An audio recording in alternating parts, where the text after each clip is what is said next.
What's growing on, gardeners? On today's 2-minute garden tip, I'm going to show all of you how to hand pollinate an avocado tree for self-fertility. Avocado flowers are incredible. A single avocado flower opens as male, closes, and then reopens as female. Every single flower on the tree changes sex. Avocado trees are native to the subtropical and tropical highlands of the Americas, where temperatures are very consistent. In their native habitats, these flowers open and close and reopen again, kind of on a clockwork-like cycle. And because of that, they generally are not self-fertile because you won't have male and female flowers open on a single tree at the same time. In these conditions, you have to have cross-pollination of different avocado trees. There are two avocado trees, a type A avocado and a type B avocado, and the flowers changes sex at different times of the day. So if you have an A avocado and a B avocado, they will have male and female flowers open at opposing times for cross-pollination. Here in the United States, we are growing avocado trees far out of their native range, much further north, where it gets much cooler during the day and during the night.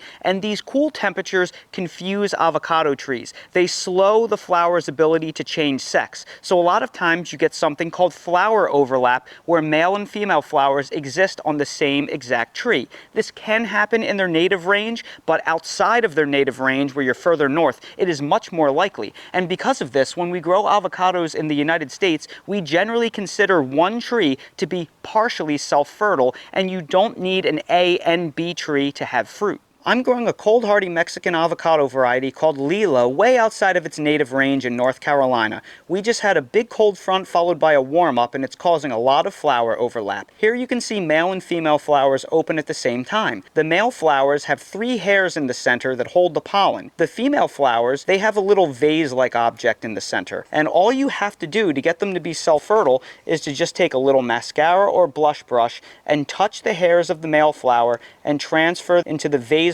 shape of the female flowers. And you just do this throughout the entire tree and you will get tremendous fruit set. Once again, we will take our blush brush and we will go from the hairs of the male flowers, and then we will bring over our female flowers and we will touch the pollen we just collected to those female flowers. And that is all you have to do. When your avocado tree is in bloom, simply check it over during the day and in the evening for flower overlap. If you see it, gently move the pollen from the male flowers to the female flowers. Very, very, very gently. Now look, if you have a big avocado orchard and you want dozens or hundreds of trees, this is not going to be very efficient. You will want to grow A and B types interplanted for best natural pollination. But if you only want to have 1 or 2 trees, you don't need to plant both an A type and a B type to have a lot of fruit. And that's today's 2-minute garden tip. If you're new to the channel, please consider subscribing and hitting the bell to receive new video notifications, and check out our Amazon storefront and spread shop in the video description for a list of the gardening products I use and awesome custom designed apparel and other gear. Your support is greatly appreciated.